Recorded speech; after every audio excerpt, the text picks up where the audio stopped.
Hey, what's going on, internet world? Garage Guitarist here. So today we're going to be cutting this headstock, so stick around. Alright, so you can see the outline a little bit better. I did it with a light red pencil. I'm actually going to be cutting to the inside of the red line. I want a nice, sleek kind of a Muddy Waters model. I chose the Muddy Waters Telecaster as a template, and then I just put the template on top and traced around it. Alright, so in order to accomplish this task, I'm going to need 3 tools. Number 1, you're going to need a coping saw. I picked this one up at Ace Hardware for like $12.99, I think it was. And it's just a really fine blade. Let me open it up real quick so you can see it. It's got a super fine blade on it. I don't know if you can see that, but and you can go, around, do curves and things like that. And I also got some basically 120 grit sandpaper, and then again 220 grit sandpaper. And these are just soft little pads that I can sand it up and finish it up with. So let me figure out how I'm going to clamp it, which I don't have a clamp, so I have to kind of somehow figure out how to clamp it. Okay, so I basically had to steal this old clamp from my shop. I basically just, if you can see it, I can just screw it to the table. I've got lots of padding in there to protect the neck. I basically cut up an old koozie and just stuck it in between there. And I've tested it. It's pretty secure. So I think I'm going to use this, and we're going to start cutting.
Alright, so as you can see, I've got the basic Telecaster shape cut out. It's a little rough, I've got some sanding to do, definitely. But I think that before I start sanding it, I probably should go ahead and take off the tuning machines and all the hardware just to make sure. Kind of a little dip right there, but yeah, that's gonna be some sanding right there. So, all right, all the tuning pegs are removed. Now we can start sanding.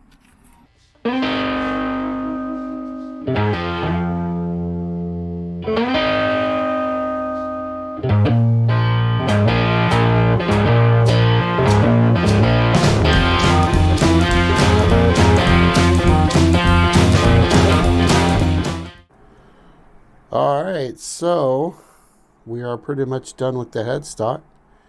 That's how it turned out.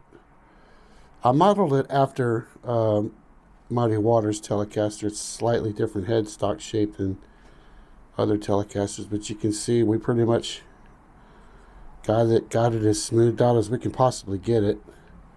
I must have sanded on that thing for 3 hours to get all the rough spots out from the coping saw, but we are pretty much done with that. So yeah, there it is. Looks good. It's nice and smooth. There's no major lines anywhere. You can't really tell that it was cut with a saw, so I'm happy with that, and we'll put the hardware back on it and get some new strings on it. Whew, that was a lot of sanding. Whew, man, that was a lot of sanding. I'm telling you, man. I sanded until it was out of style, man. It was like, whew, man.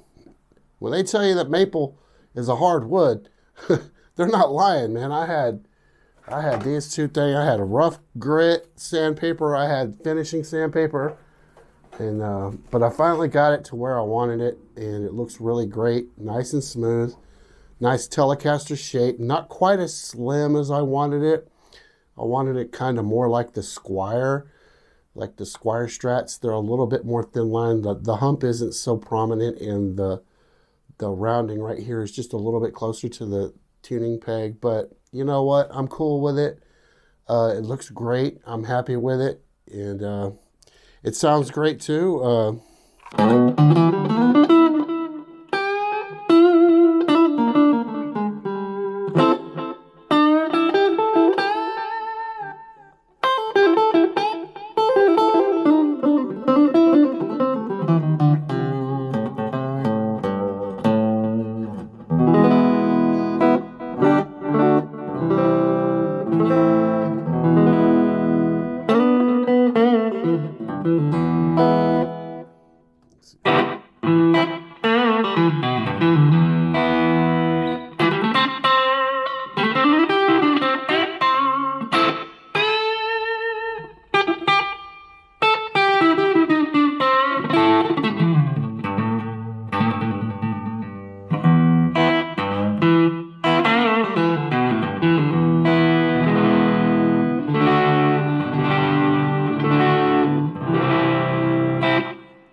Yeah, man, I'm happy with that. So I want y'all to help me decide what to do with this guitar. Go ahead, leave a comment down below. Tell me what you think I should do. You know my standard layout. I usually go for like a double humbucker, but I'm thinking this time I might do a triple humbucker, gold hardware, gold, just, you know, everything, and just trick this guitar out to the top. You guys leave a comment below. Check out that headstock. It turned out really great. I had a lot of fun doing this. It was an adventure. You know, always cutting into a guitar always drives me nuts, and I hate doing it, but, you know, sometimes you got to do what you got to do, man. I couldn't stand that square headstock that we had. You know, it had to go. So I went with a Telecaster style, and I'm not going to lie, this guitar, I can back up a little bit. It looks great, and plays really well. I'm really kind of like wondering, should I leave it like this, a blues guitar, or should I, you know, trick it out with some humbuckers? You guys let me know in the comments. And once again, man, thanks for watching. It was fun.